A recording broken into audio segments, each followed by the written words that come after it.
2003, if I remember right, as a small project funded by MIT again to one of the Digital India Corporation, and then for identifying uniquely the various people who are coming in the coastal regions. So 6 crore population, it was started, a small project of 50 lakhs, which was, I was also part of the project. And now today UID authority has become very big, and Aadhaar is one of our identification number. And everybody is having that Aadhaar card, and we are having, it is more of an identity card for Indian citizens.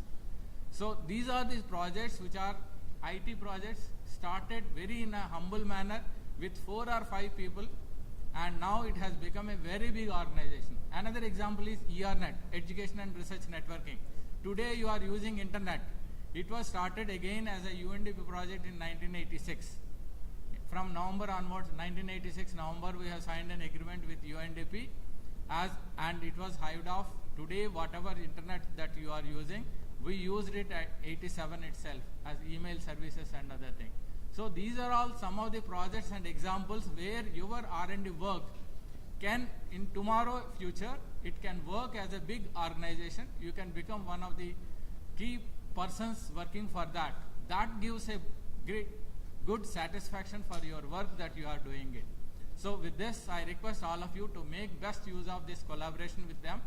We are trying to have a good equation with them and then try to work some of the problems with them, with CRIS. And I request Mr. Satya Kumar to explain all these things in more detail for the students and faculty members so that they can contribute. May we have a huge round of applause.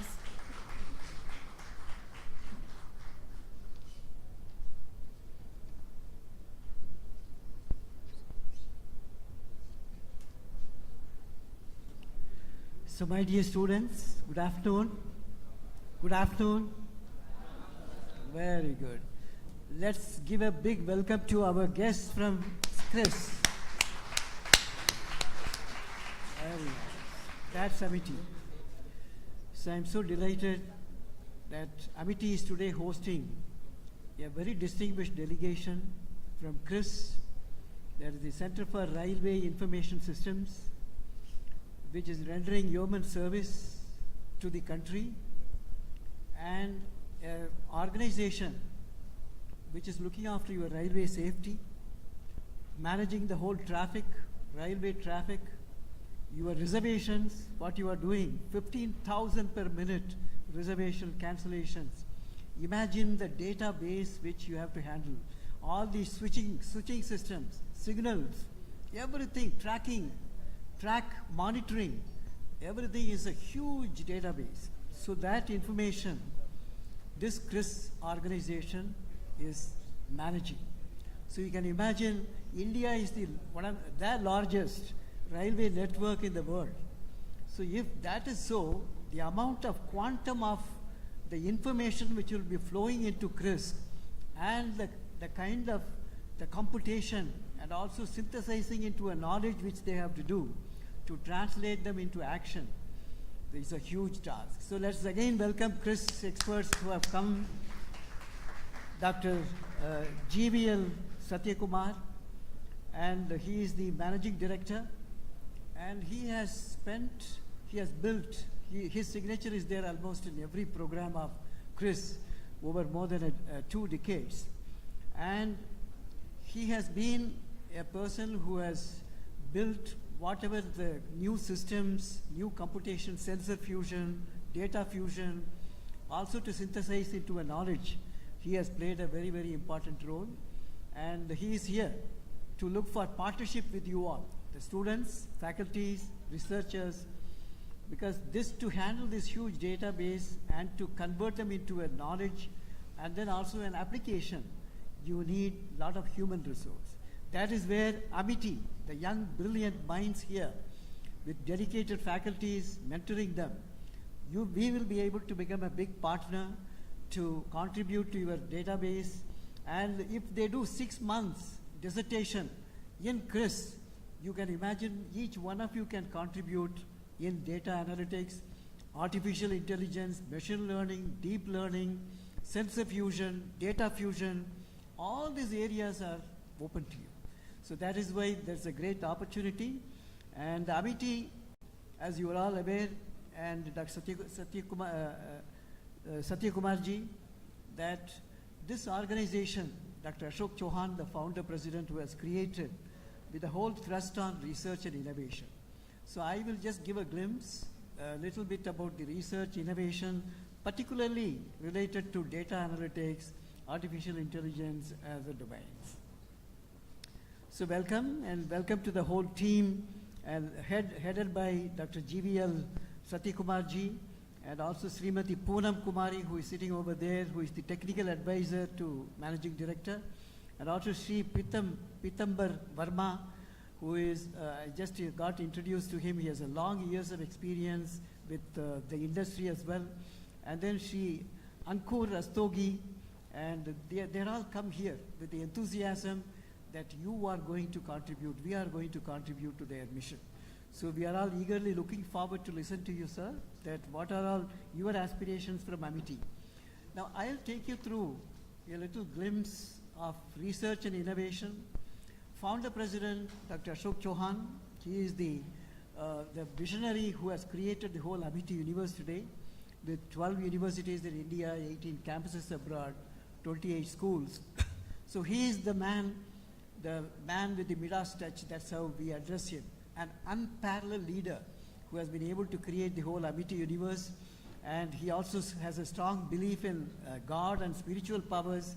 When God pushes somebody, inspires somebody, leads somebody, no power in the world can stop such a person. He himself is an exemplary manifestation of such a statement.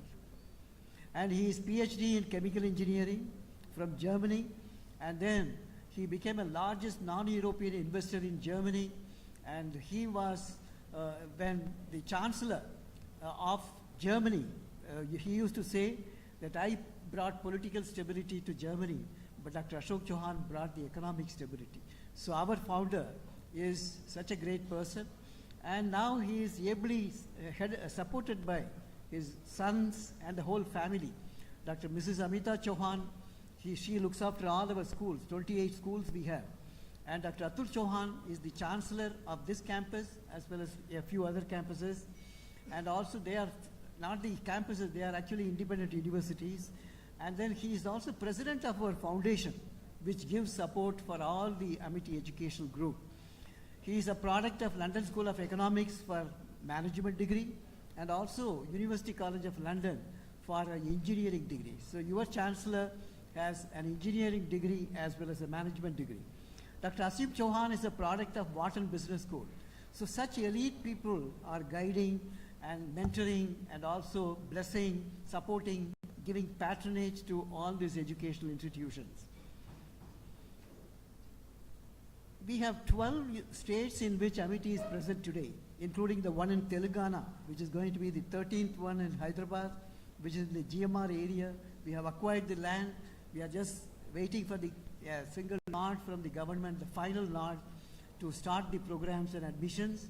So otherwise we have in many states, including Uttar Pradesh, Amity University Uttar Pradesh, Amity University Haryana, Amity University Rajasthan, Madhya Pradesh, Maharashtra, West Bengal, Chhattisgarh, and a few other states.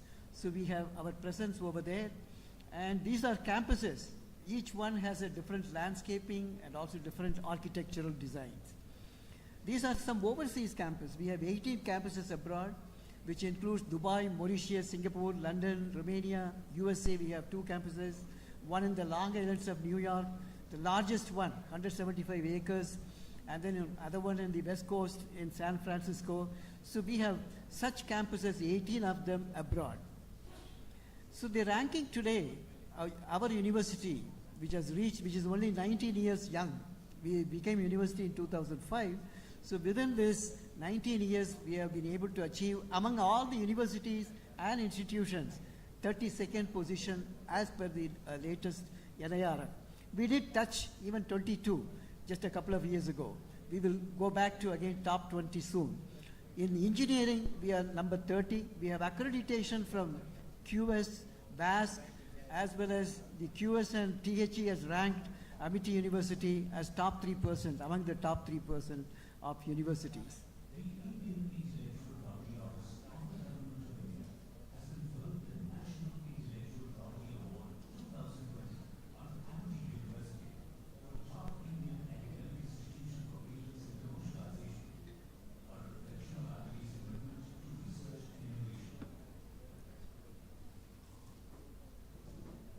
So we file large number of patents. Today the score of patents filed is 2,203 is the number of patents filed by Amity University, and more than 400 granted, and many of them are getting monetized now, commercialized, and we have 35 technology transfers we have done, and Dr. Meenakshi Kanojia looks after the technology transfers. These are some awards, and Minister for Science and Technology, Jitendra Singh, presenting to our founder president, Dr. Chauhan, the prestigious Academia Award for Amity University in the Defense Conclave, because we have an Amity Institute of Defense Technology. So let's clap for these awards and recognition for Amity University. So always clap, we should celebrate successes. That will multiply successes to come in. We have more than 300 UGC recognized undergraduate, postgraduate, including doctoral programs in these areas. So you name any, data analytics, artificial intelligence, and also we have in physiotherapy, communication, agriculture, food, dietetics and nutrition, and also nuclear science and technology, space science and technology, engineering, School of Engineering and Technology. So we have such great institutions in Amity. We also have distance education, because we want to reach out. Not only physically, we have 200,000 in our campuses, or all campuses, but distance and online education gives a much coverage, global coverage as well, in addition to the physical presence of students in our campuses. And we are one of the strongest in the online and distance education. To look at the achievement in grants, 200,000 students today in all our campuses, and then 800,000 alumni across the globe who are passed out from the portals of Amity Education. Then we also have more than 10,000 faculties and research scholars, 5,000 PhD scholars. We have published more than 45,000 research papers in journals of repute. Our H-index is 153. So this shows our Amity strength in research and innovation, which we want to give it to your CRIS. We want to support your CRIS through our faculties and students to contribute to your mission as well. So what we did to create the right kind of research ecosystem, we connected with stakeholders. So today we are connecting with you as one of the research and development stakeholder who would use our knowledge, capacity, capability of our students, researchers, as well as the faculties over here. So we connect with all our stakeholders. So including triple helix, government, laboratories, and academia together. So that is the model which we are following here, triple helix. And then we also have a IPR protection cell, which have filed 2203, the patents today. And then Directorate of Innovation and Technology Transfer, which helps the scientific leads into a deliverable. It could be a product, technology, or a process. So we have created that Directorate of Innovation and Technology Transfer. Then DST sanction, a technology enabling center. So if you have a technology at the lowest technology readiness level, maybe even as a scientific lead in TRL 1, 2, how do you mature them to grow to a higher TRL? So this TEC enables that happen. And then we also have entrepreneurship development and ESL in Amity University to promote our students who aspire to become an entrepreneur or a startup. We have the incubator as well. Then we brought some senior people whom you see some of them here, and also youngsters, young faculties. So this blend really helped to put the senior experience with people with the expertise, knowledge, wisdom, and rubbing shoulders with young faculties. We were able to achieve a very logarithmic progression in our achievements. Then we also brought youngsters, Ramalinga Fellows, Ramanujam Fellows, who have spent 10 years, 15 years abroad. We brought them through these prestigious the postdoctoral fellowships, and after they completed that, then we brought them over here. So they are doing great job. In addition to our own faculties, they are adding great value. Then we virtually connected, and also sometime when they come in this region, they visit the honorary professors, honorary doctorates. We have given to many of the distinguished people, like many universities, some of them like Stanford, University of Cambridge, Brown, Cornell University, Kyoto, NUS, NTU, and also University of Toronto, and many other universities. So we connect with them, and then our people go there and work with them, or they come and connect with us and add great value. Then having brought people, we created the research infrastructure. We created the right kind of facilities for science, engineering, technology, management, every domain we created. These are some of the labs, beautiful labs, when you will visit some of them to see. And these are on the life sciences side, and some of them, these are engineering laboratories from mechanical engineering. You will see some of the facilities when you visit.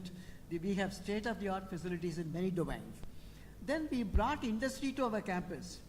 We brought Tata Technologies, who have taken 30,000 square feet and established a facility of Tata Technologies here in Amity Institute of Technology, which includes automobiles, aerospace, and robotic manufacturing. So these three facilities which I am showing there, so they created, and 8 of their engineers, they sit here to mentor. So maybe over a period of time, CRIS can establish a small center here that we would be happy to have CRIS Center in Amity University, like Tatas have put their technologies here.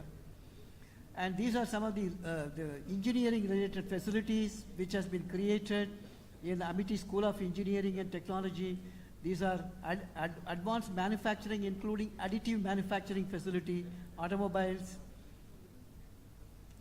And then we also created a technology competency center, which you have shown some of the facilities over here. And this is the other R&D infrastructure related to engineering domain.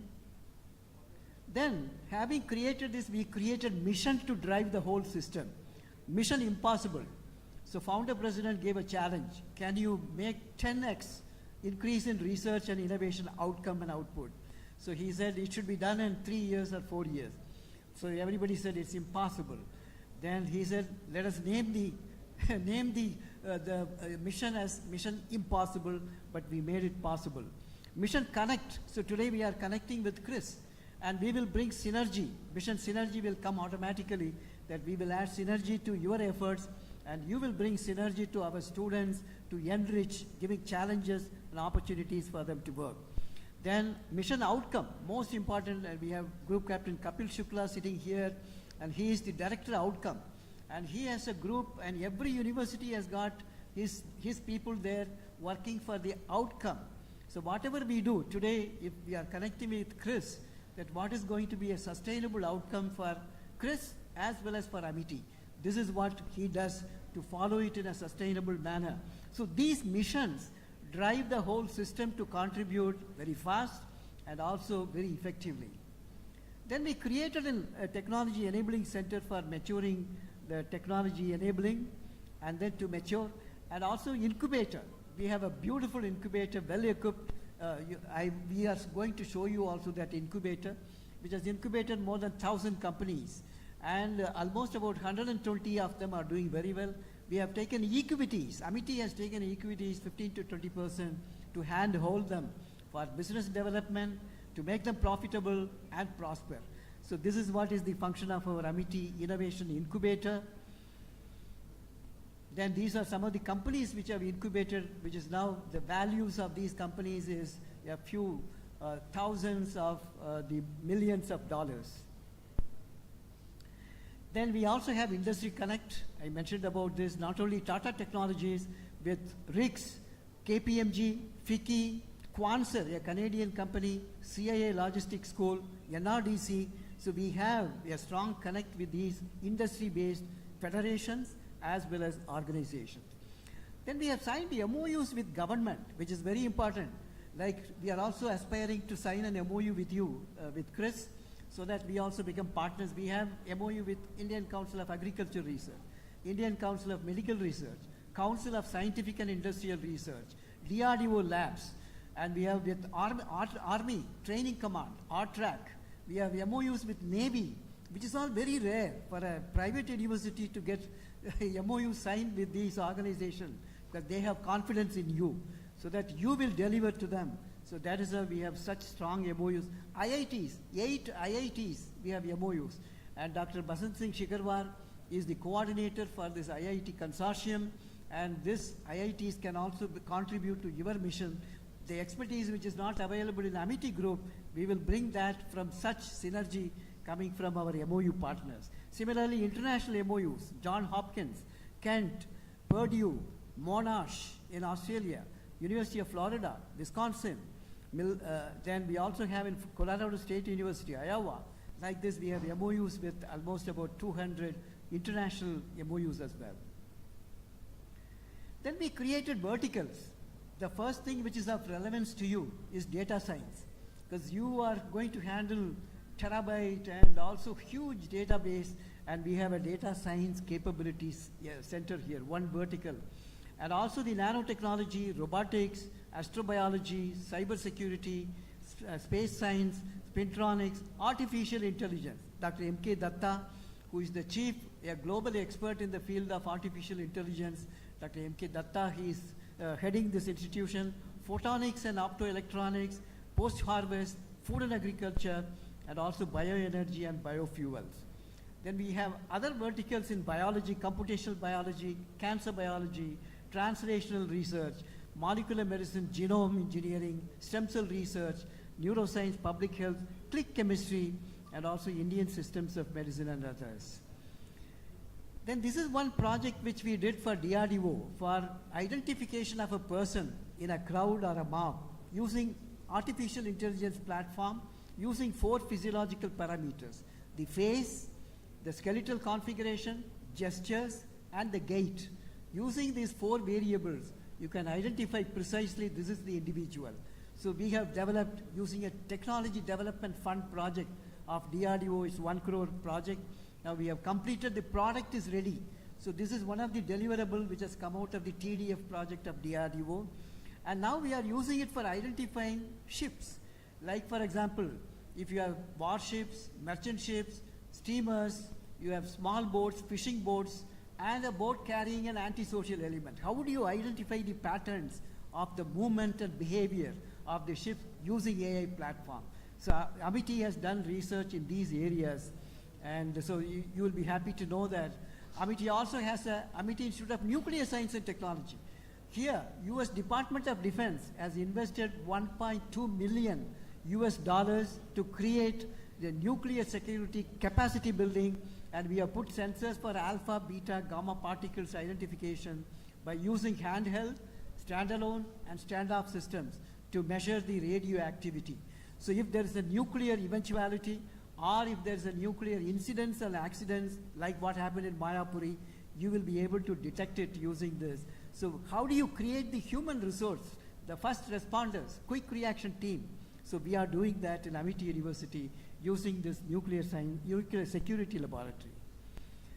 Then we have some of the innovations. I will just give a glimpse. Dr. Datta is going to show you this huge facility. He will talk about many of the projects he is doing. So today in the first phase, he has developed the capability for 10 petaflop computing capability, which itself is huge to handle a database. You will see that facility, but then we have plans to upgrade it to maybe 60 petaflop and even higher in due course of time. So this is doing a lot of research in health, agriculture, food, environment, climate change, and also the remote sensing and geoinformation technology. So he is doing a lot of work in these areas. So these are some of the research which is being done. I'll just skip all this because we want to listen from you. This is the project which I said to identify a person using the physiological parameters on the ship for maritime security. I have shown the images there. And these are other contributions. Here I want to just mention that how do you detect the debris, the 37,000 debris floating in the low Earth orbit, which is the size of which is more than 10 centimeters. So these are very hazardous for our own space assets, as well as when you launch a mission, it can go and hit the spacecraft. So how do you create the safety, like railway safety, which they are looking at, that they are looking at, can we have obstacle avoidance, obstacle recognition in time, so that you have the braking system available to stop the vehicle, the trains. So like this, we are doing a project for the debris management and traffic management of debris, and we are doing a project here of ISRO. Similarly, image processing, we have a very strong capability, satellite image analysis. So we do that Google Earth Engine, and then we are doing a lot of image processing and analysis, deriving a knowledge out of it. And here it's agriculture based to see the crop health, identifying the crop infections. And then this is on the drone tracking system, drone detection and tracking, and then neutralizing. So this Adani Defense, we work with Adani Defense to track it, and then ultimately either soft kill or a kinetic kill by which you can kill the adversary, the drones. So we do such projects, cognitive health monitoring of the spacecrafts. And then Dr. Ashish Mani, who is sitting there, he is doing a project on how do you do the rapid prototyping of the PCBs. PCBs, normally you have a mechanical grooving or photolithography, but then he has made a simple inkjet printing to have the rapid prototyping of the PCBs. So this is what is shown on the first slide, the first top part of it. Then Dr. V.K. Jain team is looking at how do we enhance the efficiency of photovoltaic. If it is 15%, how do you make it 25%? So we are doing two ways. One is the conductive heat loss of the bottom using PCM materials, and then also convective heat loss, which will take by blowing the air through the underneath by using micromotors, and which is driven again by the solar power. And we can also use the cooling by convective heat loss. You can increase the efficiency. So such kind of research is happening in Amity. Then we also have for soldiers who have to operate in high altitudes and cold regions. How do you keep the extremities warm? Again, using phase change material. LPG gas sensor. We have a very strong sensor group by Dr. V.K. Jain. And this is conformal antenna group. We have an antenna group. And we lost one of the strong pillars in this area from us. And so this is heat, the solar panel for giving hot water at night. 3D printing of the face mask was done in Amity University, Haryana. I just walked through, run through. So DST water detector technology, purification system using silver nanoparticles and such areas, and IR sensor. Amity Institute of Applied Sciences is working in a project which is related to IR sensor for intruder detections, like a battlefield surveillance radar. Can we detect people when they move even at night? So we are working on that. This is a ISRO project which we are doing on the low Earth orbit, which I mentioned. Then on cancer biology, we have a strong group, so I won't spend much time on these. Now let's go to the final slide. This is the AI application in vaccine development and repurposing of drugs. We have developed a platform which can downstream the potential candidates for vaccine, and then arrive at the potential ones which will succeed faster and more effective. So we have developed it, and also our partner is Baylor College of Medicine in US. And then this is again AI-based X-ray image detections for diagnostics. And so the biosensor is another development besides other sensors, gas sensors, IR sensors. We also develop biosensor. And these are some simple frugal innovations for water purification and mosquito repellents. And we are generating electricity from wastewater and also remedying the same water. Agriculture, we are using microbial technology for improving productivity. We have a strong vertical in space science. We have Amity Institute of Space Science and Technology. In fact, the chairman, ISRO, Dr. Somnathji, was with us in Amity University, Bangalore, and he brought 15 of their scientists, and we had Dr. M.K. Datta, Dr. Vasant Singh Shikarwar, and many people were there to discuss 3 areas. First area is AI application in space. Second is data analytics for space. And third is astrobiology. You will be happy to know the first biological payload to space from India is going from Amity, and we have already finalized, and ISRO has cleared our payload, which is a callus of a vegetable plant, which we will see the behavior in space. Then we have ground stations. We have established one in Amity, Dubai, a satellite ground station to get all the data from the satellites to ground station. And we are also studying ionosphere and stratosphere. If there are disturbances, how does it affect the data transmission from satellite to ground station? So we are doing such kind of research. And then we are also sending a CubeSat this year from Amity University, which is 4 CubeSat. And these are some of the activities which we are doing. Amity Institute of Design is also developing, that Sujata Pandey is here. You will be visiting her center. At the third, autonomous underwater system. She has developed the first prototype, and we want to upgrade that. So these are some of the technologies which have gone to industry. I won't dwell on these. We have about 35 technology transfers we have done. Finally, last slide. This is founder president. I started with founder president. I'll conclude with founder president. He says, founder president, I quote, and I can say with pride that my scientists and my researchers move with this confidence that they will do wonders and will add to the growth of the nation. And this will make helping India. This will help making India not only a knowledge superpower, but also a general superpower. Unquote, Dr. Ashok Chauhan, the founder president. Thank you very much.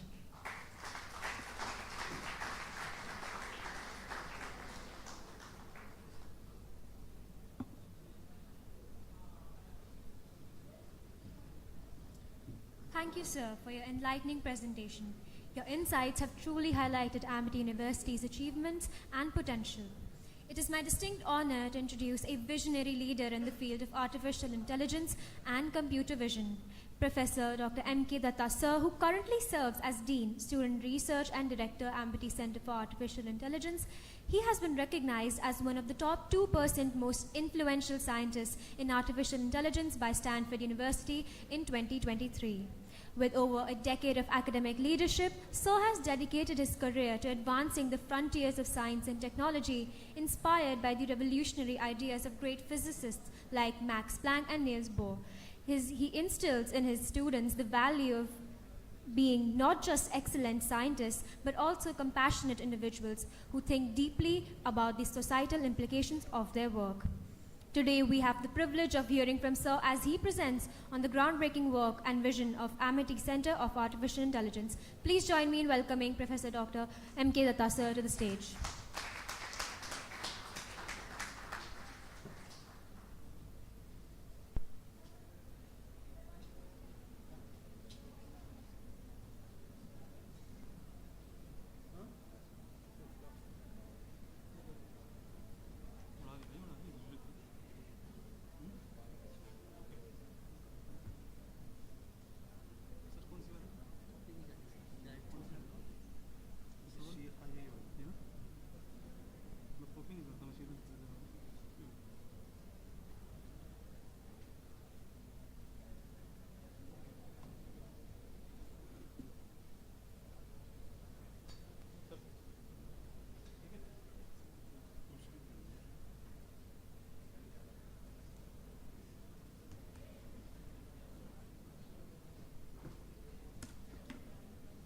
Okay, so good afternoon to all of you.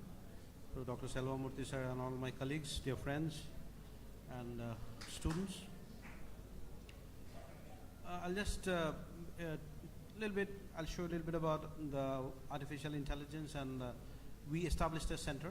I'll just run you through some of the things. This is our center, as Selvamurthy sir already mentioned. This is the photograph of our center, and you can see we established a very advanced computing facility. So as you know, like for training complex model with complex data, we need good amount of computing. So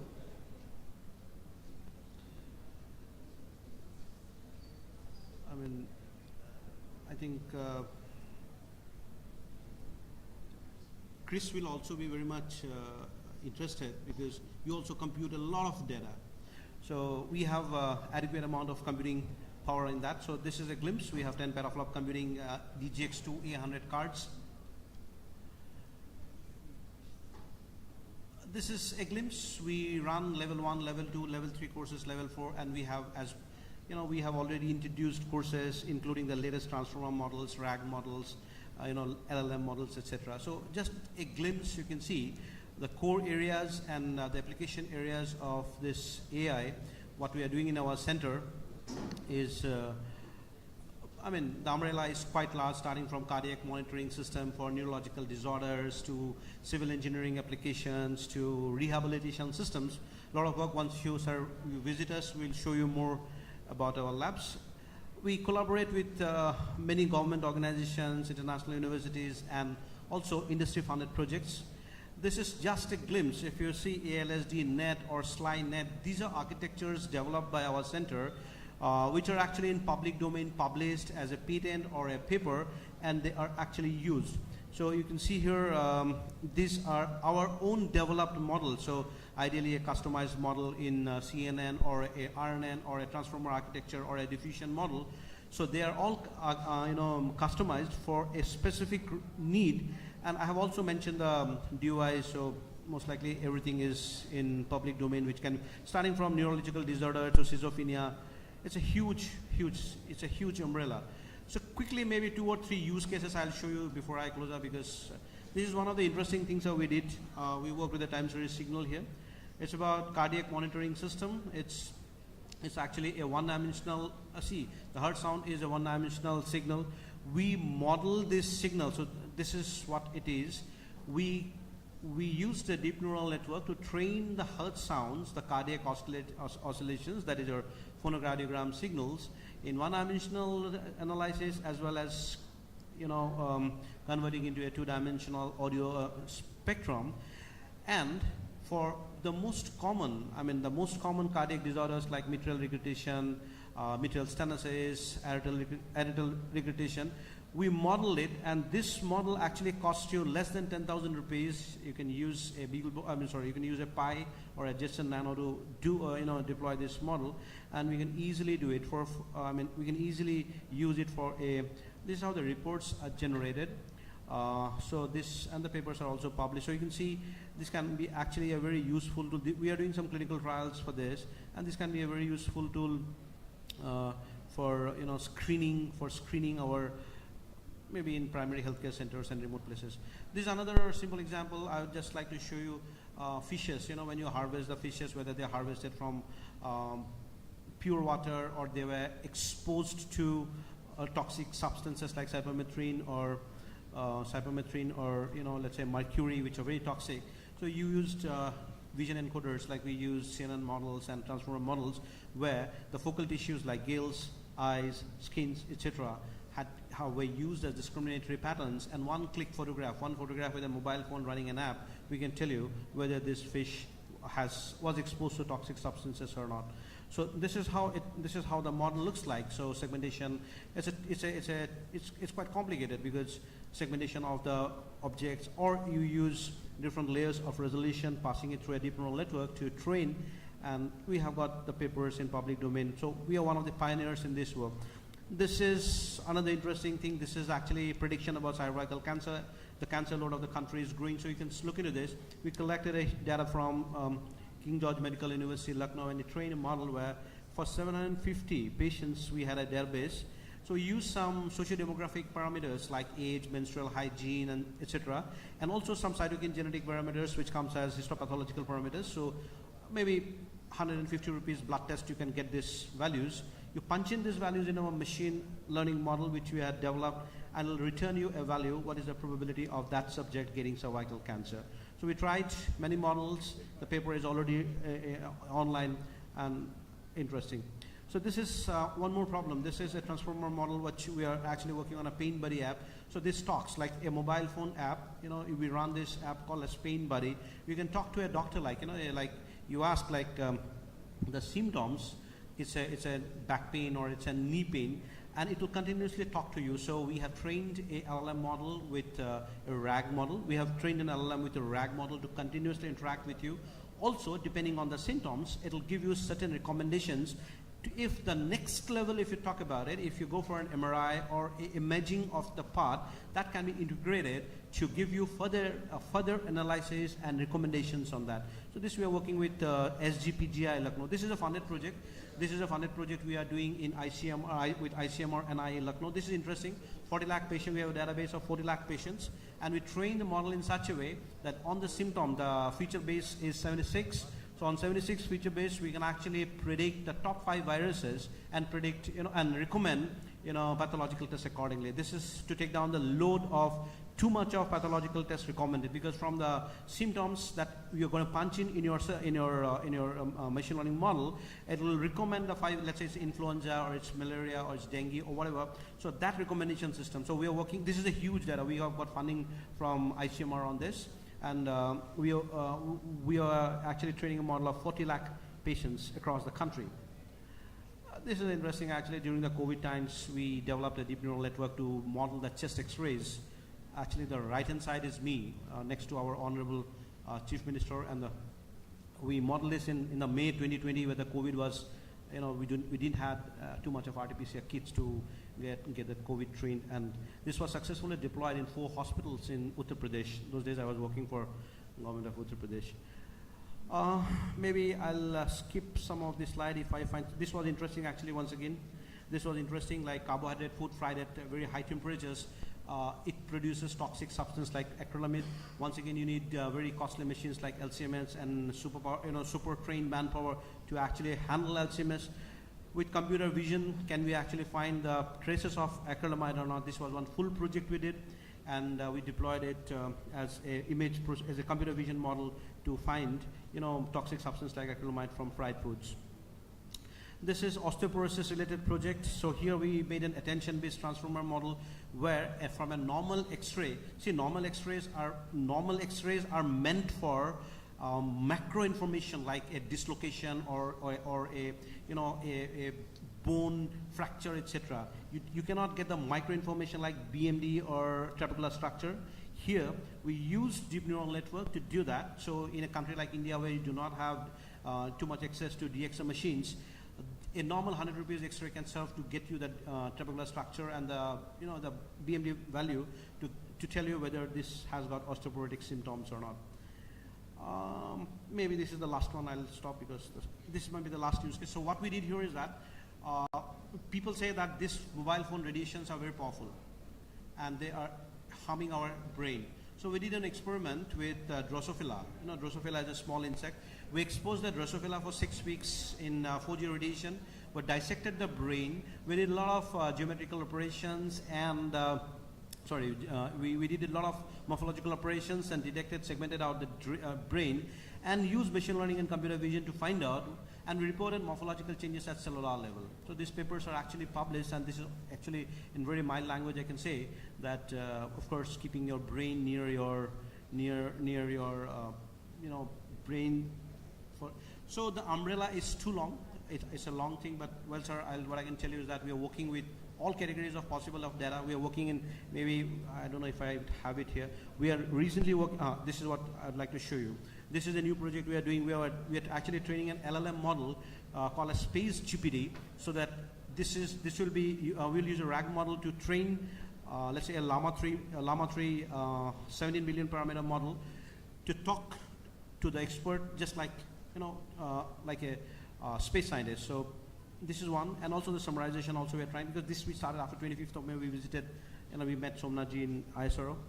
So thank you. This is a long PPT, so there's shortage of time. So thank you, sir. And I will definitely request you to visit our lab. We can have more interactions with the officers from CRIS. During our lab visit, we will have more interactions, sir. Thank you, sir.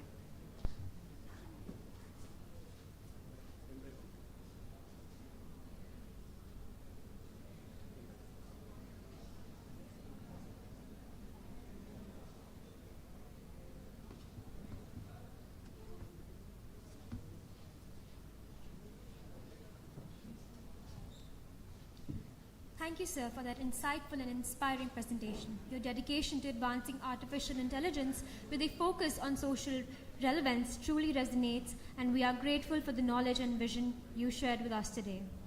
It is my privilege to introduce Shri GVL Satya Kumar, sir, an esteemed member of the Indian Railway Traffic Service from the 1991 batch. Sir holds a BTech degree in Electronics and Communication Engineering from IIT Madras and an MBA from the University of Melbourne. With a distinguished career, he has served as head of operations in various railway divisions, including Voltaire and Palghat, and has been the deputy chairman of Visakhapatnam Port Trust. His roles have also included head of marketing and safety at the Central and Southern Railways, Executive Director of Strategy, Planning and Implementation, and Director of Accounting Reforms at the Ministry of Railways. Currently, Sir serves as the Managing Director of the Centre for Railway Information Systems, CRIS, where he continues to play a pivotal role in advancing railway technology and operations. Please give a huge round of applause for hosting the team from CRIS here today. And before that, let me just ask you, how many of you had heard of this organization called CRIS 2 days before? See, I can hardly see only one hand. Yeah. Let me ask another question. Repeat the question. Okay. Yeah. Can I now ask you, how many of you know Indian Railways? Absolutely. I think Indian Railways needs no introduction. I think it's the 4th largest rail system in the world. We carry almost 22 million passengers every day and transport almost 4.5 million tons of cargo, which originates from different parts of the network. And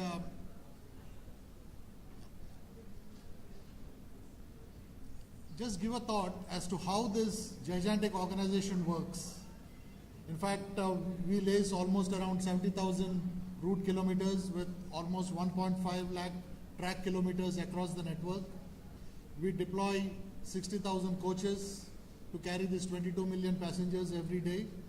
To carry this freight, we deploy almost 3.5 lakh freight cars and around 16,000 locomotives.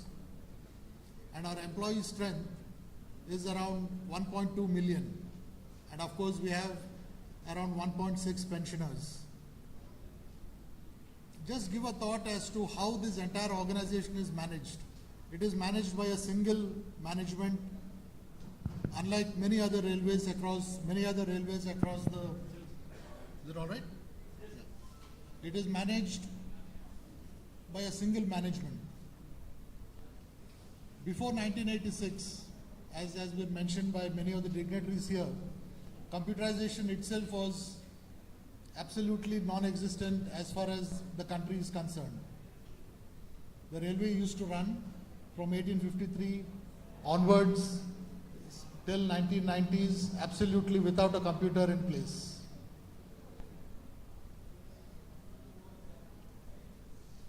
Most of you, I'm sure, would have heard when you talk about railways, the first imagery which comes to you is about maybe the ticket checking clerk, or maybe the booking office, or now probably the interface for booking the tickets and probably for the cancellations of them.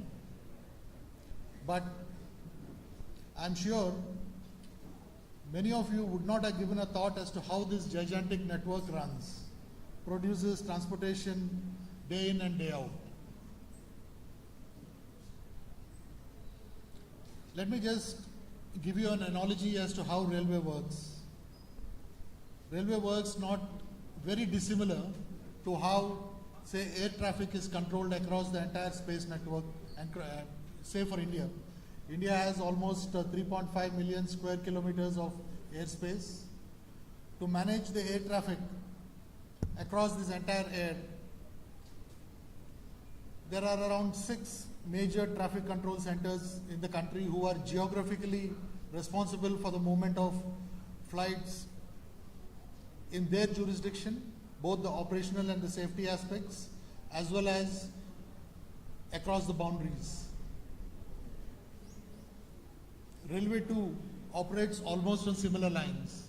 The entire 70,000 route kilometers is geographically administered by what we call as 16 zonal railways, wherein as a train moves on time and space, there is a communication, and there is, similar to an air traffic controller, there is someone called a section controller or a rail controller who has the time and distance chart in front of him, and as the train moves,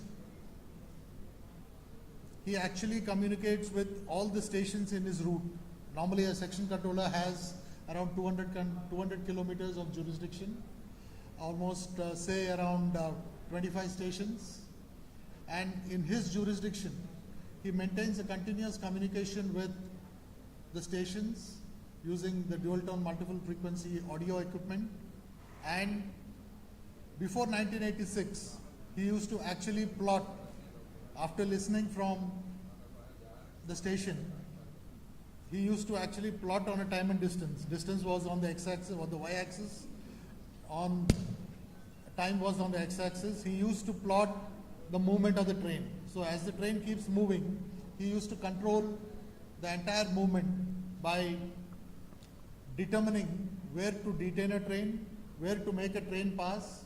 If you are having a Rajdhani which is coming behind, say, a slow moving train like a freight train or a goods train, It is the controller who used to detain the train, and it was an absolute command and control system. All this was manually managed before 1986. In 1986, for the first time, Center for Rail Information System has been formed. And it is an autonomous organization under the Government of India, which was mandated to design, develop, maintain and deploy the entire ICT applications for Indian Railways. For the better part of first 2 decades, 1986 to almost around 2006, the main applications have been the passenger ticketing system as well as the freight operation system. But in the last 2 decades, there is almost no function of the railway which is not getting captured and getting online almost into a backend database. I would probably at this point just try to show you so that to prove a fact that if there is any organization which is ready for AI as on date based on historical data for maybe 15 to 20 years, it is none other than the railways. No, it doesn't matter. It's just plugging a pen drive. I need to find a place.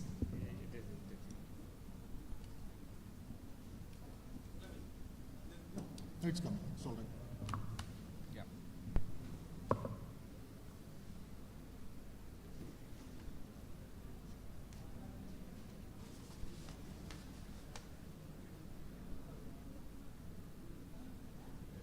It's not detecting.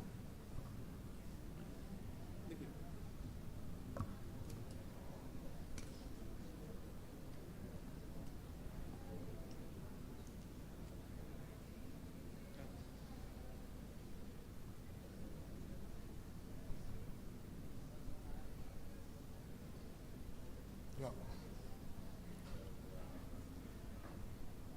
I'm sure none of you would have seen this domain, but it is true.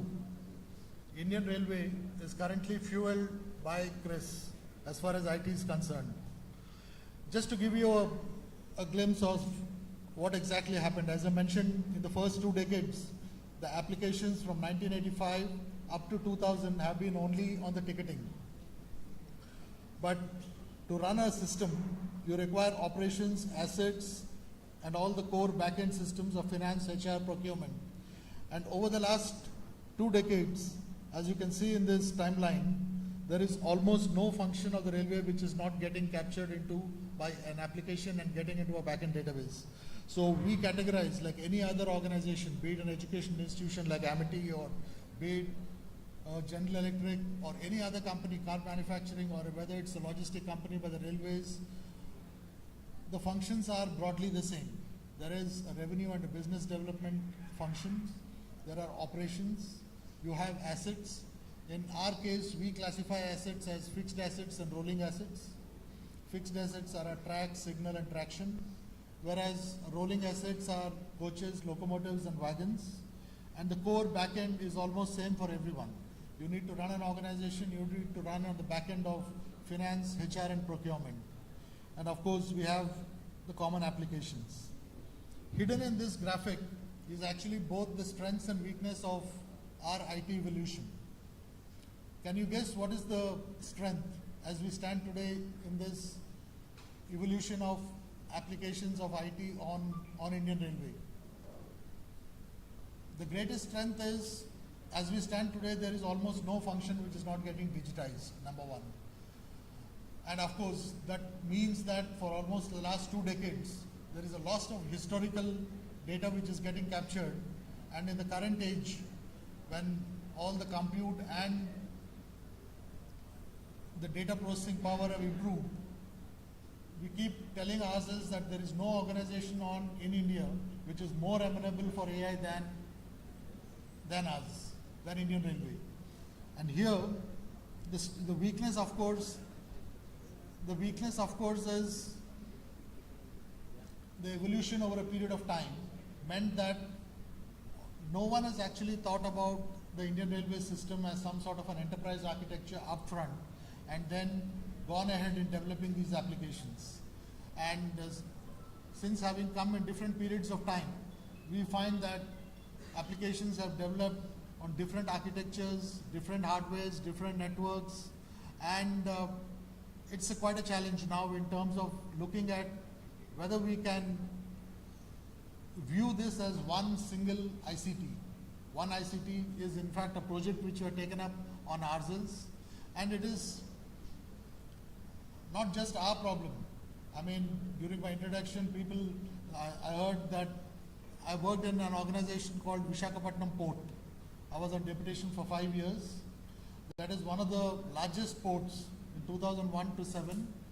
And here again, the way in which IT applications developed, and I'm sure when you people go into the field and take up jobs, you will be confronted with this dilemma of having legacy applications developed over a period of time. For example, we had navigation for a different application, for berthing a different function, for handling cargo there is a different function, for rail handling, road movement, all different applications. And of course, finance, everything has been homegrown. The dilemma would be whether you want to integrate all these applications and then build up something more on top of that, or whether you absolutely want to do upfront on a greenfield project. So this dilemma is something which every brownfield organization would face. Having said that, we have chosen the second path of actually trying to integrate everything through a seamless enterprise service buses, APIs with the external world. And another issue that has come up, because as I mentioned, evolution over the last 4 decades, the data which gets into our databases, especially for asset maintenance, operations, hitherto used to be manually fed. But now, almost every application, whether it is an operation application, safety application, whether it is a passenger amenity application like escalators, lifts, whatever, everything is coming through a real-time sensors, sensor devices, IoT devices into our applications. And this is a real boon for us, because here, let me just give you a brief overview of what are the main types of real-time sensing which comes into play as far as we stand today, and what is going to come in the next couple of years, and maybe a long term a bit. Every locomotive, currently we have a real-time information system with the GPS tracker. With ISRO, we have undertaken a project around 4 years back, wherein all these 15,000 locomotives are fitted with GPS trackers, and every 1 second, the lat long and the date and time stamp gets into a database, which fuels your national train inquiry system. But also, more importantly, I mentioned about a controller plotting with a pen and pencil the date and time stamp that automatically gets into the control chart of our running of the trains. Similarly, the track maintenance. We have ultrasonic flaw detection machines, which hitherto used to be discrete. Now, as you keep moving the machines on the track with a particular periodicity which is maintained, we get this online data of the riding quality into our database. The track recording cars, which measure the geometry of the track, hitherto discrete, now absolutely online, and at 130 kilometers per hour the car moves. In fact, with imagery using AI, it can actually detect broken sleepers, broken ballast deficiencies, and report back into our backend databases, which are used for our workflow systems for maintenance. And even on the passenger amenities, such things like all our escalators, lifts, pumps, valves are all with IoT sensors. There is a project which has been rolled out last year, wherein all the stations, including smart lighting, is 30% complete. The remaining would be completed shortly. And this is another project for a passenger amenity where every coach will be fitted with a water sensor and to aid in operations. So we look at ourselves in terms of, and this is the entire IoT landscape which is coming in, which would actually help us in terms of moving from something what we call as a periodical maintenance regime into a condition-based or predictive maintenance regime. And I'm sure that within months, maybe less than a year, we would have graduated into a predictive maintenance regime as far as we are concerned. And these are things, parcel management. For example, I don't know how many of you actually book parcels by trains. The entire flow, when you get into, you book a parcel, it goes on an electronic weighbridge, then you have the payment is recorded, a barcode generated, pasted, and the entire journey of this parcel is tracked through a handheld terminals which scan at different intervals, which give information for operations as well as to the customer for tracking the parcels. And of course, the handheld terminals for the TTs. I mentioned about the passenger reservation system. 25,000 tickets per minute are issued through the applications which CRIS operates. And now we are in the midst of a modernization project which would take this capacity from 25,000 tickets to 2.25 lakh tickets by August 25. I mean, already the hardware has come into place. Application development is going on. And let me also tell you that we don't engage any outside software company for our application development. There are almost around 180 applications. It is an absolute in-house development with around 950 plus hardcore software engineers, earlier recruited through CDAC and now coming through the gate. And the total strength of CRIS is around 1,300 employees. With this, we maintain the entire IT backbone for the Indian Railways. And of course, not only the applications, you need to look at the network. We have 5 data centers. Just to give a good anecdote as to how ticketing evolved. When ticketing started in the country somewhere in 1980s, mid-80s, we had 4 data centers, one in Chennai, Mumbai, Calcutta and Delhi. And you could take a ticket, say from Chennai if you wanted to move to Amritsar. You could not have taken a ticket directly. But if you want to take a ticket from Chennai to Trivandrum, you could, because the data centers were localized. Somewhere in the 90s, these 4 data centers were networked, meshed with 100% redundancy, and a disaster recovery has been set up at Secunderabad, wherein anywhere to anywhere ticketing came into place. Somewhere in 2005, we came into web ticketing, and now we are coming into the mobile ticketing and again upgrading it. Such a seamless upgrade or modernization of the applications simply could not have been possible if you had to look behind your back for every change. So that is the strength of CRIS in having its own principal project engineers along with the teams with 100% ownership of the applications. And the network itself is quite extensive. We have now 5 data centers across the country with disaster recovery center at Secunderabad, and we have around 1,200 servers with 50,000 cores which operate, and we are now migrating, as has been the journey in the passenger reservation system. The journey here also, we are migrating into 100% cloud, and perhaps a portion of it going onto the public cloud, but predominantly staying onto the private cloud of ours.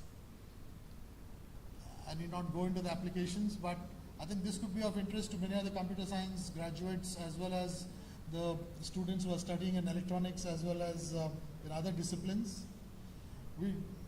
What you find is all the discrete applications which currently CRIS has for running the systems. Now we are trying to get them onto a back-end common enterprise data bus and thereon build BI on top of it. And so this is the architecture what we are migrating, and we have already migrated into getting all these applications onto a common platform, and we can use the data cross-functionally across the departments. And maybe I'll just show you, you have that password? If net is working, I'll try to show you something cool, just to fire your imagination.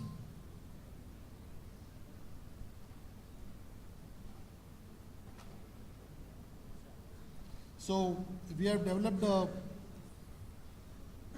we are data rich. So we try to combine the data of all our functions. One second. Analytics, no? Okay. 1068. Hope it works. Right now?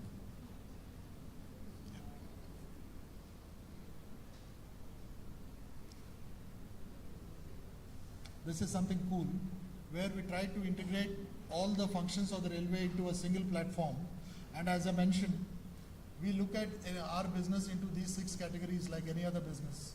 We categorized into operations, business development, asset management is fixed infrastructure, rolling infrastructure, the core backend, finance, HR and procurement, and all the service feedbacks.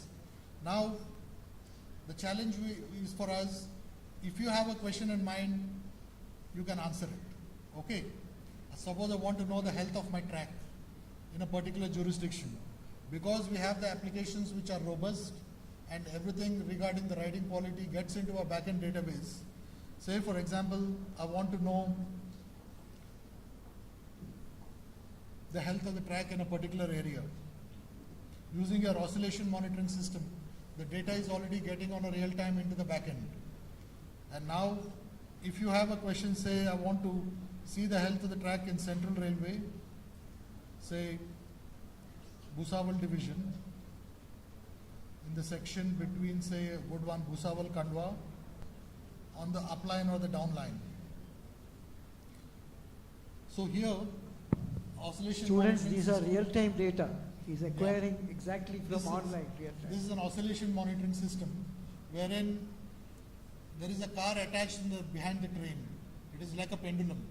And as the train moves, it gives you the riding quality and it is judged by the resultant of what you can say the horizontal and the vertical accelerations. We measure in terms of the G value. Anything above 0.2 G, which is the threshold line, is anomalous. So you can see that every month this car has to run. And we can see, like I have chosen, say for example, 2024. 2024 we are 8 months. So it's almost 8 runs are there on this line. And we can see there was one anomaly at this kilometer. Absolutely. We have a workflow built wherein automatically the track inspector gets a notification if it is beyond a threshold to go and address it. Okay, but for management, the management is at different levels.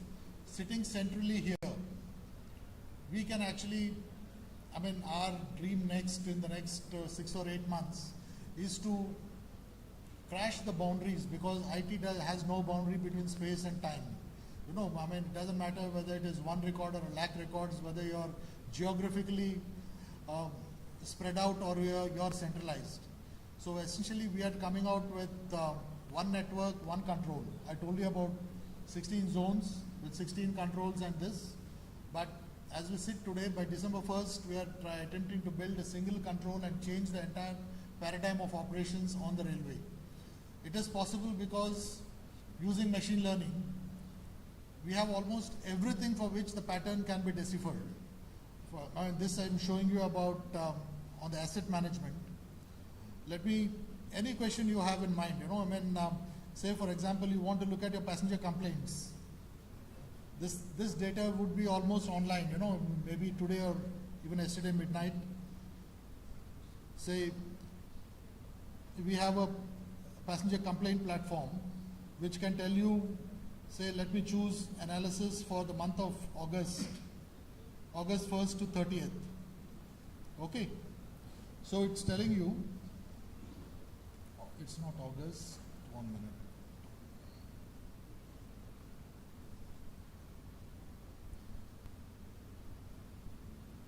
What is the date being shown? 29th August. And today is 30th. It's actually pulling it from the backend database of ours. So what it tells you is, for the last 29 days, there have been 250,000 complaints registered by various passengers on the Indian Railway. Average of around 9,000 complaints per day. And the disposal time, because the application is robust, we measure the complaint, the restoration, and the feedback, and finally the complaint is closed by the customer himself. So there is a rating mechanism as well. So here you can find average in the last 29 days around 8,898 complaints have been received, and these are the categories of complaints. I want to analyze, say, coach cleanliness. And probably you can see the daily pattern. There has been some peaks here on a particular day. Within coach cleanliness, if you want to drill down, you want to see whether it's a toilet complaint or whether it is a passenger or cockroach complaint or whatever. See, it also shows you that there are around 3,000 complaints for the cockroaches. You want to see which train, which day, what. So essentially, the point I'm trying to make is IT not only does just automate, it actually crashes everything regarding the hierarchy structures, and the process reforms that take place in terms of the monitoring will undergo a dramatic change in terms of what we're looking at. So I don't want to get into all the other details, but the point I'm trying to leave is there is no other organization better than Indian Railways which is ready for AI, ready for ML, and we are looking forward to students to come and work with us, and I'm sure it will be a great journey. Thank you.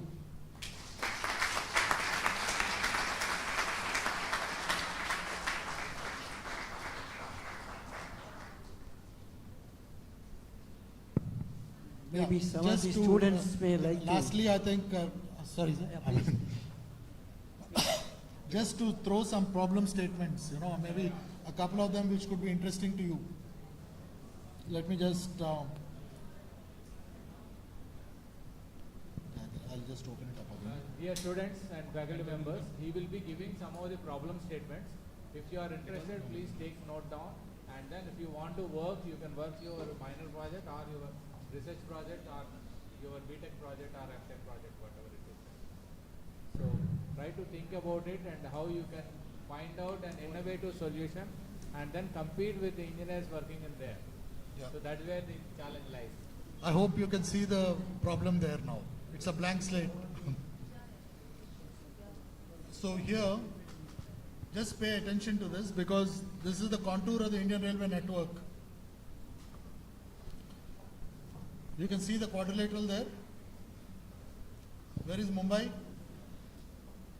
Yeah, I'll just show you the network. So this is the full-fledged linear network of the Indian Railway, where you find green lines are electric lines, red lines are diesel. You find dotted pink are the meter gauge and the narrow gauge lines. And wherever you find the blue line, it is a work in progress. Work in progress for us, if it is adjacent to an existing railway line, it means you are either doubling or tripling that line. If it connects to independent stations, it is a new line. And if you find a dotted blue adjacent to a dotted pink, it is gauge conversion. Okay, so this is the network, and now with the data what we have of almost every activity being monitored, let me also tell you these are some of the loco sheds. Our major commodities is coal. For example, these are the coal belts, these are the powerhouses. You can imagine in your mind how the trains move to serve absolutely on the northern part, western part, there is no coal field at all, isn't it? So coal actually moves in these patterns. So one problem is after the wagons move from the coal fields and come into the powerhouses, they get emptied, isn't it? I'm sure you must have seen these coal wagons were carrying coal and moving on the railway tracks. And when they reach a powerhouse, there is a mechanism of tippling them, where it gets emptied. The problem is, after emptying, where should the empty go? We have a lot of demands across the country. Can we optimize the movement of the empty run? Because for any transporter, it is, whether it is a truck or whether it is a wagon or whether it is a ship, you would like to keep it on the move and you would like to keep it loaded.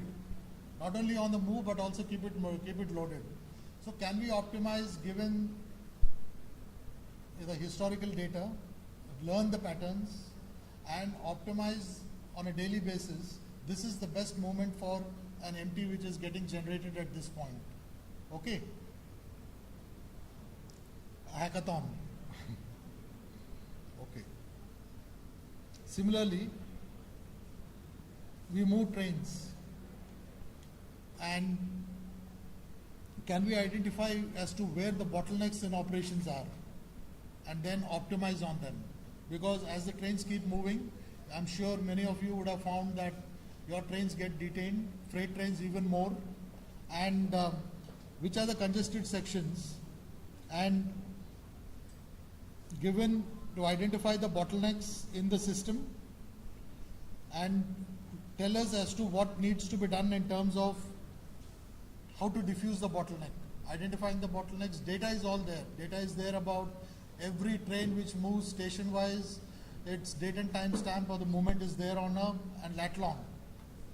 And find out the bottlenecks, the average speeds can be calculated, and you can put a matrix of density of trains and speed and find out as to which are those sections where you have maximum density, low speeds, which are the bottlenecks, and then see as to what needs to be done using graph theory, maybe graph neural nets. You can even try and see as to what needs to be done to diffuse these bottlenecks. And some of the other statements are very straightforward. We run almost 10,000 passenger carrying trains, around 8,000 freight trains. For carrying these 10,000 passenger trains, how many locomotives do I need? Number one, can it be optimized across the entire network? How many coaches do I need to minimize the empty runs? And of course, I've closed down that analytic portal. We also want to sort the problem of, it is in fact a national goal to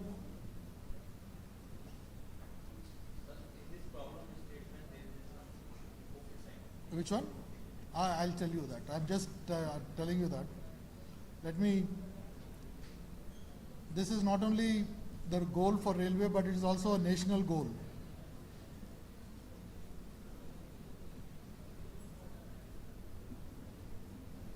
See, the goal for the country is, everyone knows that GDP should go from 2.7 to 5 trillion, no issue. Niti Aayog, to achieve this goal, they have mentioned that 46 sectors of the Government of India should perform like this. And which are these 46 sectors? These are the sectors. And railway is one amongst them. Goals for each sector have been laid out. If the country has to grow from 2.7 to 5, you need to move, each sector has to contribute like this. The goals for the railway are this. And you asked about rail coefficient. The percentage what you find, the freight traffic and the freight share in the mode is around 22%.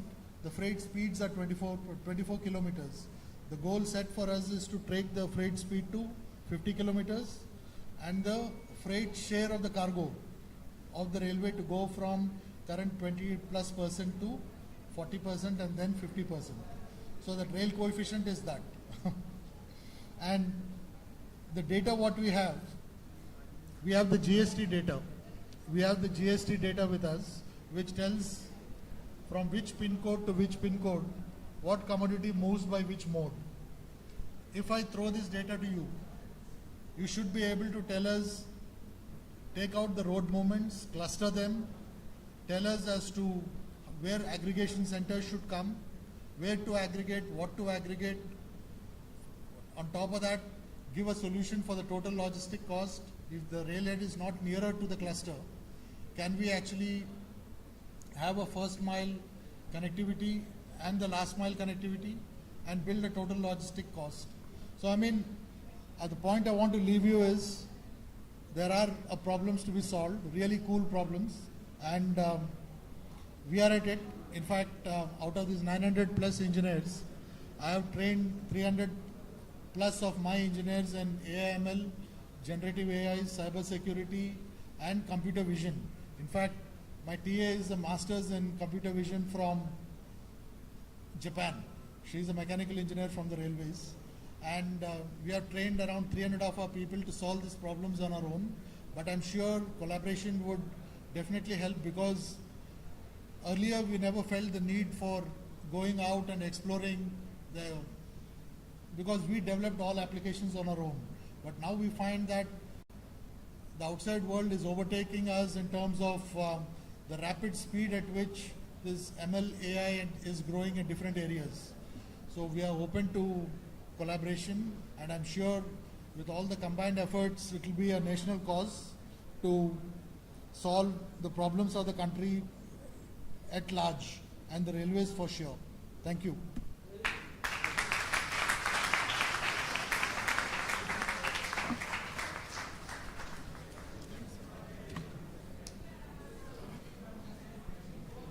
A quick reaction to him that whatever he has done. So can we take up these problems in the next couple of months, and then I request Dr. Ashish Mani and Dr. Shilpi Sharma to conduct a small hackathon as a training for the Smart India hackathon. We can do it. So Dr. Ashish Mani and Dr. Shilpi Sharma, you are there. You conduct a hackathon based on these problems, and then our students are there and they can provide some of the mentorship also. Because some of the students whom I met, they wanted this. Okay, thank you.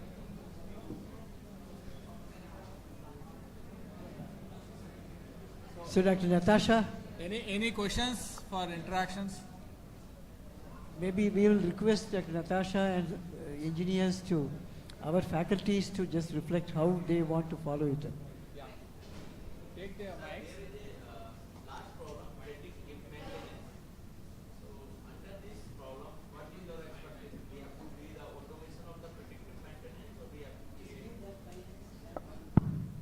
I think by predictive, I'll take an example.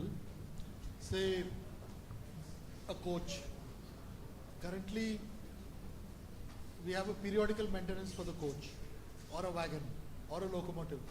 We have, say, every month an engine has to go to a shed for this maintenance. Then again, quarterly it has to go for a higher level of maintenance. 6 monthly it has to go for some other higher level, yearly, and then it has to go for a periodical overhaul. These are the schedules which are laid out based on either the usage in terms of the kilometers or in terms of the number of days, number of months. But now, with all these sensors which are coming in, almost there is nothing which is left not being monitored, right from the mechanical components, the propulsion, as well as the electronic components. Everything is being captured through sensors, so a train control management system. But it is just a recent phenomenon, last 5-6 years. Using this data, which comes from the mechanical systems and your propulsion systems and your the electronic components, electrical components, every current, voltage, everything is being sensed. Can we predict before a failure occurs and extend the length of the maintenance period? I mean, that is what. I mean, failures occur. So that's the philosophy. Instead of doing on a periodical maintenance, can we do it on a condition-based maintenance using this data which is getting captured and using the historical records which are developed over the last 10 years. So the machine learning model, this has been going on. I mean, even for signals, for traction, locomotives, coaches, wagons. In fact, even for wagons, we have huge information about the rail wheel interaction.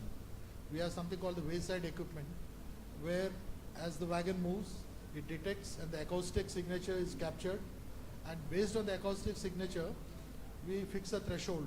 If it is not a proper signature, then alert is raised. So whether you can use all this information for different assets and improve reliability and availability. Okay. So it means if you provide a data, definitely our team, maybe our student can be worked. Sure. Yes. Thank you, sir. Thank you. But lot and more number of parameters need to be added Yes, to sir. actually reflect the reality. Yes. And it comes into a bit of subjectiveness finally towards the end. But we'll be willing to do it, yeah. Okay, sir. Okay, thank you. Thank you so much, sir, for a wonderful session. And also, I would like to mention that the problem statements that you have mentioned, our students would be interested to work on those to provide solutions. Not only that, we also have Smart India hackathon that is being organized, and there are certain problem statements related to railways. For example, how do we navigate in a railway station? How do we get to know where are the ticketing counters, where are the laboratories, etc.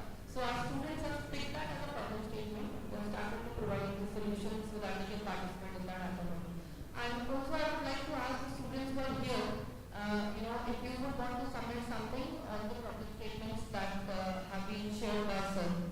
So any student who would want to put across the question, or you have a solution in mind to the problem statements, you can raise your hands.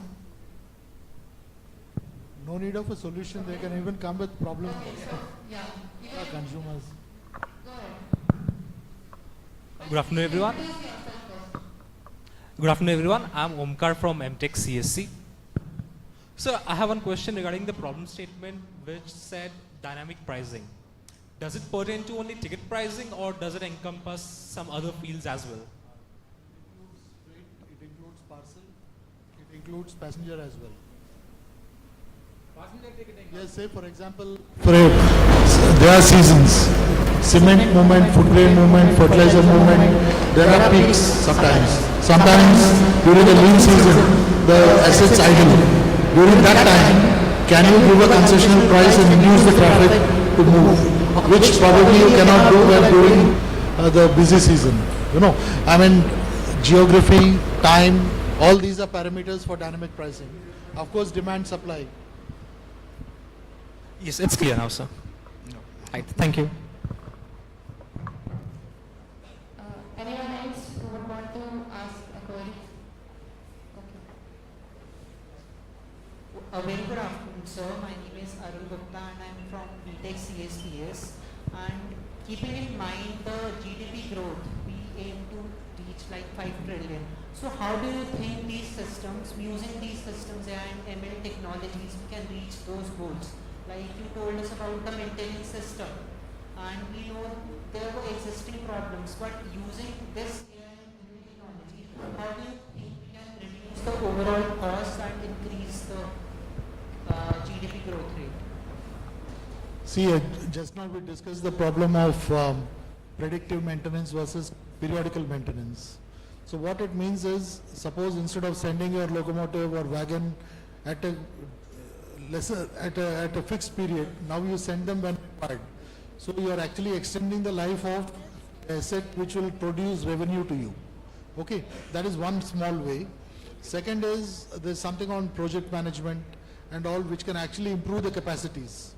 You know, I mean, using this, given a particular demand, keeping the same asset base without increasing the costs, you can actually improve the throughput. It'll add. I mean, railway is one amongst the segment, and railway also has a number of things. You know, I mean, to go from 16 kilometers per day of construction to 30 kilometers per day, rail coefficients are one. In all these segments, things have to move, and IT helps a lot.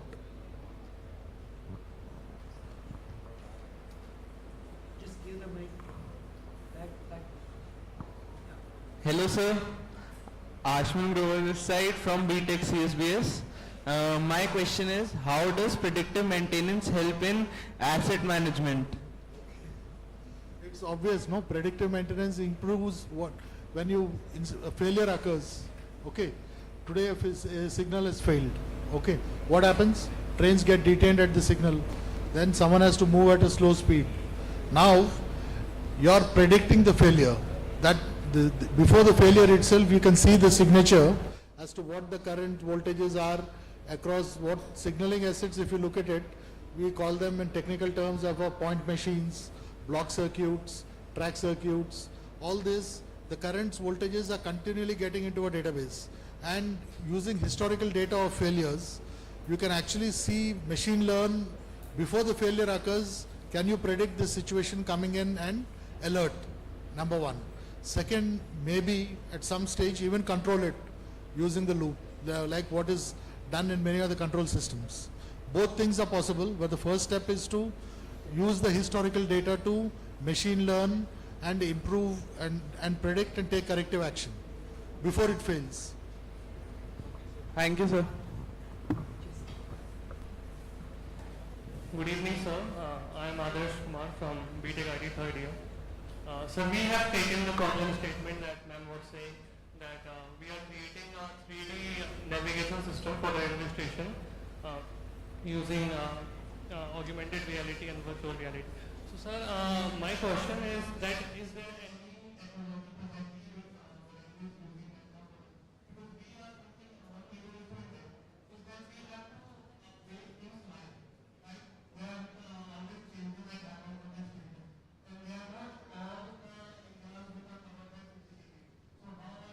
implement this live scale?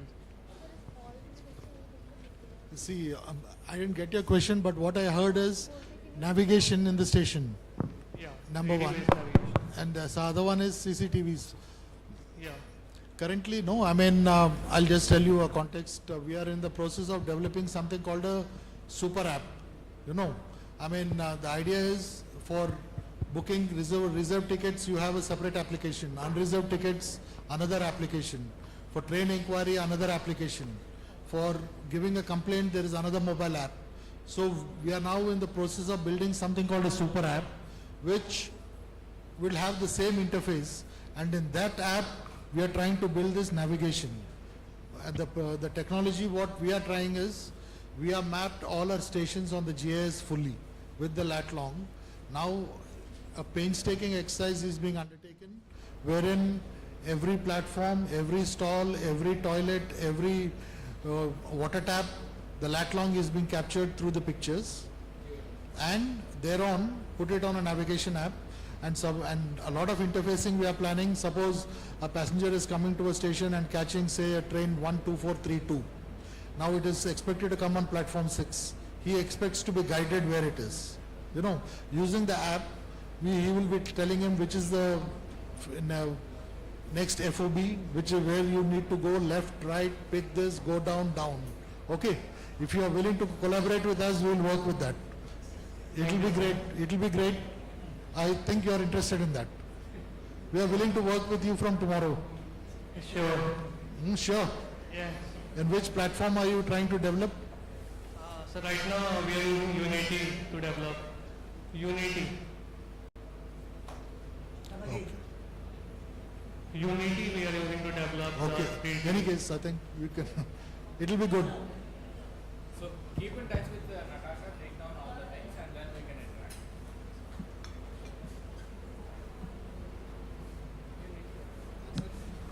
He's developing the application on Unity. That is what he has mentioned. And sir, similar to that, we also have other students, like you were mentioning of predictive maintenance. They have earlier worked with small data. For example, predictive maintenance of an elevator. You know, so using the ball bearing and the load carrying capacity of the elevator. So these small projects they are already working on, but it will be great if they get an opportunity to work on live data with CRIS. Thank you so much for this opportunity. Thank you. I request Shri to please take this forward now. We extend our heartfelt gratitude to everyone who has played a pivotal role in making this session a tremendous success. Your contributions have been invaluable. Allow me to introduce Dr. Professor K.M. Soni, sir, a professor at Amity School of Engineering and Technology and the Deputy Dean of Engineering and Technology at Amity University, Uttar Pradesh. He holds a BE in Electrical Engineering and a Master's in Control and Instrumentation from MNNIT Allahabad and a PhD. Please, sir. Hello. Yeah. Good afternoon. It is my privilege and pleasure to propose a vote of thanks to all who played a key role in making this program a success. On behalf of Amity University and on my own behalf, I extend a very hearty vote of thanks to Shri GVL Satya Kumar, MD CRIS, Ministry of Railways, Government of India, and senior officials,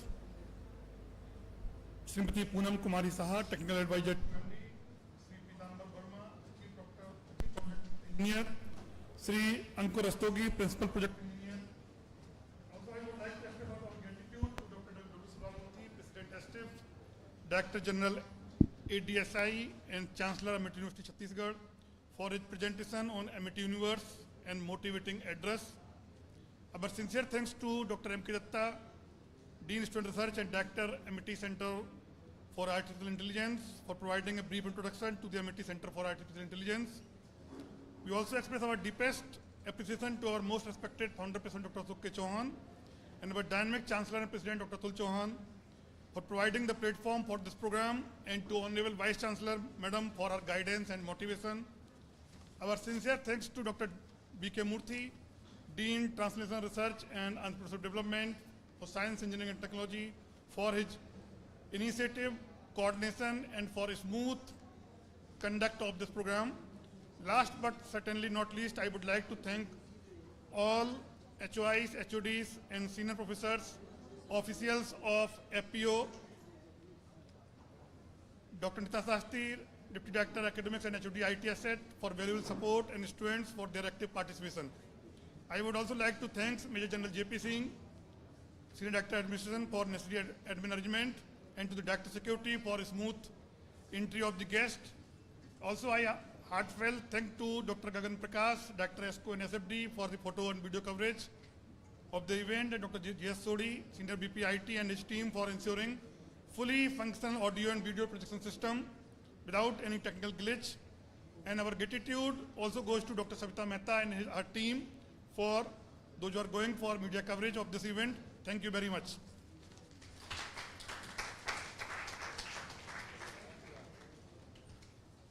Those students who are interested to take up these problems, please contact and send your request along with your details to Ms. Dr. Natasha, and she will coordinate, and then we will coordinate with them.